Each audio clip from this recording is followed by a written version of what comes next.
یہ اسرائیل کا عین ہارود نیشنل پارک ہے جس میں پانی کا ایک چشمہ ہے۔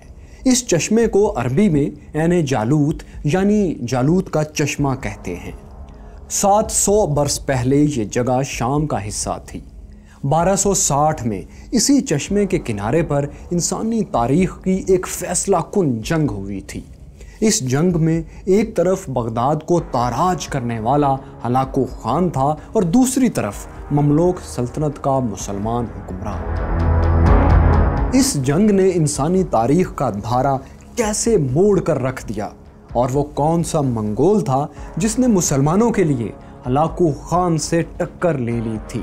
میں ہوں فیصل وڑائچ اور دیکھو سنو جانو کی ہلاکو خان کون تھا کہانی کا آج آپ دوسرا اور آخری حصہ دیکھ رہے ہیں۔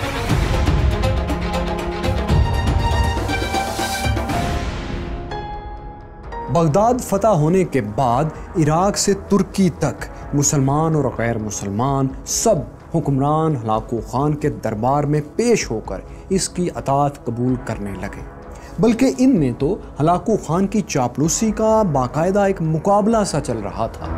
لیکن ترکی کا ایک سلجوق حکمران کائیقوس ثانی سب پر بازی لے گیا۔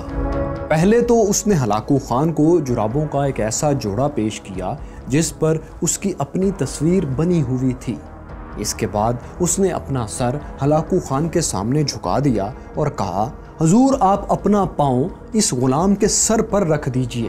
اب ہلاکو خان نے اپنا پاؤں اس کے سر پر رکھا یا نہیں رکھا کچھ واضح نہیں، لیکن دا منگول وار لارڈز میں یہ ضرور لکھا ہے کہ خوشامد کی ایسی بلا مقابلہ کارکردگی دیکھ کر منگول دربار حیران پریشان ضرور ہو گیا تھا۔ ہلاکو خان کی اطاعت قبول کرنے والوں میں ایک اور مسلمان حکمران موصل کا گورنر بدر الدین لولو تھا، جس کی عمر 90 برس سے بھی زیادہ تھی۔ جب وہ ہلاکو خان کے دربار میں حاضری دینے جا رہا تھا تو اس کے درباریوں نے اسے روکا اور کہا ایسا کرنے میں خطرہ ہے۔ جواب میں بدر الدین نے خوش دلی سے جواب دیا، اگر ہلاکو خان کچھ کرے گا تو میں اسے کانوں سے پکڑ لوں گا۔ بدر الدین ہلاکو خان کے دربار میں آیا اور اس کے لیے بہت سے تحفوں کے ساتھ ساتھ سونے کی 2 بالیاں بھی لے کر آیا تھا جو اس نے پیش کی۔ منگولوں میں بالیوں کا رواج تھا، چنانچہ ہلاکو خان نے یہ تحفہ بھی قبول کر لیا۔ یہاں بدر الدین نے درخواست کی کہ وہ یہ بالیاں اپنے ہاتھوں سے ہلاکو خان کو پہنائے گا۔ ہلاکو خان نے یہ درخواست قبول کر لی۔ بوڑھے بدر الدین نے پھر کانپتے ہاتھوں سے ہلاکو خان کو یہ بالیاں پہنا دیں۔ یوں اس نے اپنے وعدے کے مطابق ایک طرح سے ہلاکو خان کو کانوں سے پکڑ ہی لیا تھا۔ کائیقوس اور بدر الدین کی طرح اور حکمران بھی آتے گئے اور تحفے دے کر ہلاکو خان کی اطاعت قبول کرتے رہے، مگر شام کے ایوبی حکمران اور مصر کے مملوک ان آنے والوں میں اور تحائف پیش کرنے والوں میں شامل نہیں تھے۔ اس وقت شام کے مختلف حصوں پر مختلف حکمران حکومت کر رہے تھے۔ یہ پورا علاقہ کسی ایک حکمران کے کنٹرول میں نہیں تھا۔ صلاح الدین ایوبی کا پڑپوتا ناصر الدین یوسف انہی میں سے ایک طاقتور حکمران تھا جو دمشق اور الیپو جسے حلب بھی کہا جاتا ہے اس پر حکومت کرتا تھا، جبکہ مصر پر مملوک خاندان حکومت کر رہا تھا اور ان کا حکمران سیف الدین قطز تھا۔ ہم نے پچھلی ویڈیو میں آپ کو دکھایا تھا کہ ہلاکو خان کے بڑے بھائی موقع خان نے حکم دیا تھا کہ آمو دریا سے مصر تک چنگیز خان کا نظام قائم کر دیا جائے، تو اسی حکم کے تحت اب ہلاکو خان شام اور مصر کو بھی ہر قیمت پر فتح کرنا چاہتا تھا۔ بغداد فتح کرنے کے بعد ہلاکو خان آذربائیجان چلا گیا تھا۔ آذربائیجان کا جو حصہ اس وقت ایران میں شامل ہے، وہاں تبریز اور مراغہ کے شہروں کو ہلاکو خان نے اپنا ہیڈ کوارٹر بنا لیا۔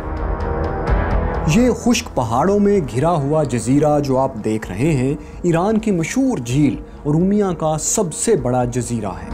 اسے کبھی جزیرہ شاہی کہا جاتا تھا اور آج کل اسے جزیرہ اسلامی کہا جاتا ہے۔ اس جزیرے پر ہلاکو خان نے ایک قلعہ بنوایا۔ بغداد سے لوٹی ہوئی دولت کا بڑا حصہ اس قلعے میں محفوظ کر دیا گیا۔ اب آذربائیجان کو بیس بنا کر ہلاکو خان شام اور مصر کے خلاف جنگ کی تیاریاں کرنا شروع کر چکا تھا۔ اس مہم کے لیے اس نے 1,20,000 سپاہی تیار کیے۔ ان سپاہیوں میں ترکوں کے علاوہ آرمینیائی اور جارجین دستے بھی شامل تھے۔ 1259 کے آخر میں ہلاکو خان آذربائیجان سے نکلا اور ترکی سے ہوتا ہوا شام کی طرف بڑھا۔ اس دور میں موجودہ لبنان، اردن، اسرائیل اور فلسطین بھی شام ہی کا حصہ تھے۔ ہلاکو خان چاہتا تھا کہ شام میں اس کے داخلے سے پہلے اس کا خوف وہاں پہنچ جائے، اور پھر یوں ہوا کہ ایسا ہو بھی گیا۔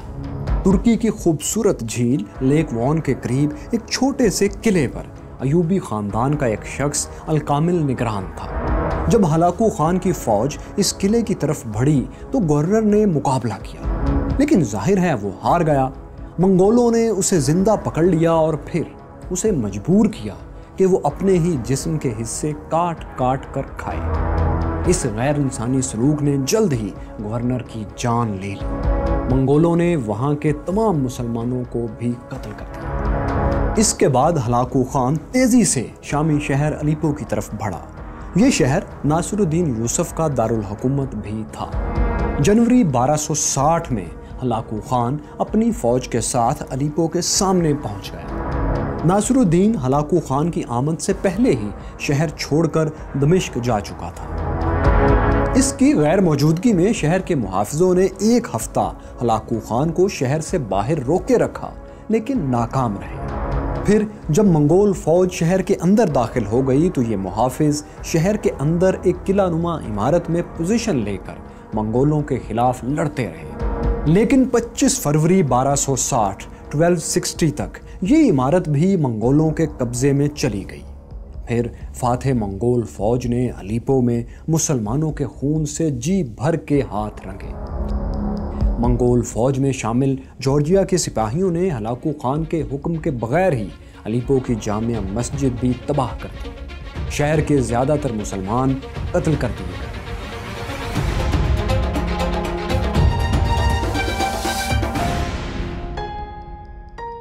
الیپو کے بعد اب ہلاکو خان کا اگلا نشانہ دمشق تھا۔ ناصر الدین یوسف نے ہلاکو خان کے مقابلے کے لیے یہاں بہت سی فوج جمع کر لی تھی، لیکن مسئلہ یہ تھا کہ ناصر الدین صلاح الدین ایوبی کا پوتا خود ہمت ہار چکا تھا۔ اسے لگتا تھا کہ وہ منگولوں سے نہیں لڑ سکتا۔ چنانچہ اس کے وہ کمانڈرز جو منگولوں سے لڑنا چاہتے تھے وہ اسے چھوڑ کر مصر میں مسلمانوں کی ایک دوسری سلطنت مملوک کی طرف جانا شروع ہو گئے۔ ان میں ایک کمانڈر بیبرس بھی تھا۔ وہ منگولوں سے دو ہاتھ کرنے کے لیے بے چین تھا۔ یہ لوگ مصر پہنچے اور وہاں کے مملوک سلطان سیف الدین قطز کی فوج میں شامل ہو گئے۔ ناصر الدین یوسف اب اکیلا رہ گیا تھا۔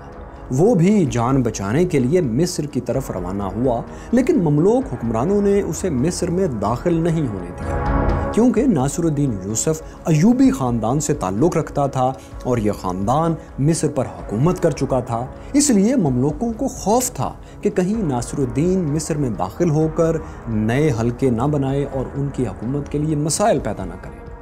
دراصل اس دور کی تمام حکومتیں چونکہ طاقت کے زور پر بنتی اور ٹوٹتی تھیں، اس لیے فیصلے بھی خوف یا احساس تحفظ کی بنیاد پر ہی زیادہ تر کیے جاتے تھے، اور پوری دنیا میں ایسا ہی تھا۔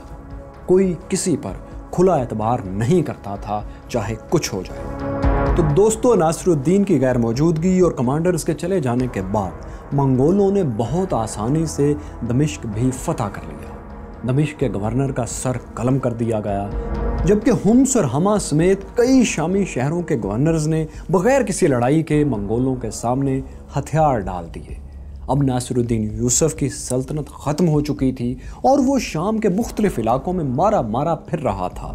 سو جلد ہی وہ ایک جگہ سے واپسی پر منگولوں کے ہتھے چڑھ گیا اور اسے ہلاکو خان کے پاس بھیج دیا گیا، جہاں وہ اپنی موت تک قید رہا۔ اب شام کے زیادہ تر حصوں پر منگولوں کی حکومت قائم ہو چکی تھی۔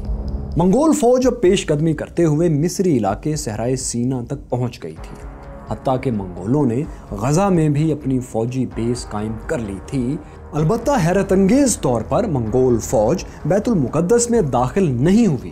اسی طرح منگولوں نے اسرائیل اور لبنان کے ساحلی شہر عکا، سور اور سیدون پر بھی حملہ نہیں کیا، اور اس وقت ان شہروں پر صلیبیوں کی حکومت تھی۔ ہلاکو خان کی یہ زبردست پیش قدمی دیکھ کر ایسا لگ رہا تھا کہ منگول اب جلد ہی مصر میں بھی داخل ہو جائیں گے، لیکن غزہ کا مقام ان کی پیش قدمی کی آخری حد ثابت ہونے والا تھا، کیونکہ یہاں اچانک ایک ایسی خبر پہنچی جس نے ہلاکو خان کے منصوبے چوپٹ کر دیے اور تاریخ کا دھارا بدل دیا۔ ہلاکو خان کو پیغام ملا کہ منگولوں کا خاقان اعظم مونکے خان جنوبی چین کی سلطنت سنگ کو فتح کرتے ہوئے موت کی آغوش میں چلا گیا ہے، جبکہ اس کی جانشینی کے لیے ہلاکو خان کے بھائیوں قبلائی خان اور اریک بوک میں جنگ شروع ہو چکی ہے۔ مونکے خان کی اچانک موت اور جانشینی کی لڑائی نے ہلاکو خان کو پریشان کر دیا۔ اس نے مصر پر حملے کا پلان روک دیا۔ ہلاکو خان نے اپنے کمانڈر کیت بوکا کی سربراہی میں 20,000 کے قریب فوج شام میں چھوڑی اور خود باقی فوج کے ساتھ آذربائیجان چلا گیا۔ وہ قبلائی خان اور اریک بوک کی لڑائی میں قبلائی خان کی حمایت کر رہا تھا، لیکن وہ خود فوج لے کر قبلائی خان کی مدد کے لیے نہیں گیا، بلکہ آذربائیجان میں رک کر اپنے ایک رشتہ دار منگول پر نظر رکھے ہوئے تھا۔ یہ رشتہ دار ہلاکو خان اور قبلائی خان دونوں کے لیے کسی بھی وقت خطرہ بن سکتا تھا۔ یہ منگول چنگیز خان کے بیٹے جوچی خان کی اولاد میں سے تھا اور اس کا نام تھا برکے خان۔ منگول سلطنت کے اس حصے کو جہاں برکے خان حکومت کرتا تھا گولڈن ہارڈ کہا جاتا تھا۔ اب قبلائی خان اور اریک بوک کی لڑائی میں جہاں ہلاکو خان قبلائی خان کا ساتھ دے رہا تھا تو برکے خان کی ہمدردیاں اریک بوک کے ساتھ تھیں۔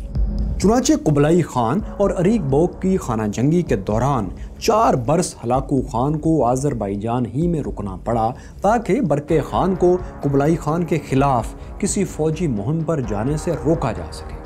اسی وجہ سے ہلاکو خان شام سے غیر حاضر رہا اور یہ غیر حاضری منگولوں کو بہت مہنگی پڑنے والی تھی۔ ہلاکو خان مصر کے محاذ سے عارضی طور پر ہٹ گیا تھا، لیکن مصر کو اپنے ماتحت کرنے کی خواہش اس میں ختم نہیں ہوئی تھی۔ چنانچہ اس نے اپنے سفیر مملوک کے دربار میں بھیجے اور انہیں اپنی اطاعت قبول کرنے کا حکم دیا۔ مصر کا مملوک سلطان سیف الدین قطز بوڑھا تھا، مگر وہ بزدل ہرگز نہیں تھا۔ اس نے منگولوں کی غلامی کا طوق پہننے کے بجائے لڑ کر مرنا بہتر سمجھا۔ اس نے منگول سفیروں کو ہی قتل کروا دیا جو سیف الدین قطز کو اطاعت پر مجبور کرنے کے لیے آئے تھے۔ سیف الدین جانتا تھا کہ سفیروں کے قتل کے بعد اب منگولوں سے کھلی جنگ ضرور ہوگی، لیکن چونکہ ہلاکو خان ابھی آذربائیجان سے نہیں نکل سکتا تھا، اس لیے سیف الدین نے اس موقع کو غنیمت جانا اور جنگ میں پہل کر دی۔ جولائی 1260 میں سیف الدین کی فوج، جس کی تعداد 15 سے 20,000 تک تھی، وہ صحرائے سینا سے شام میں داخل ہوئی۔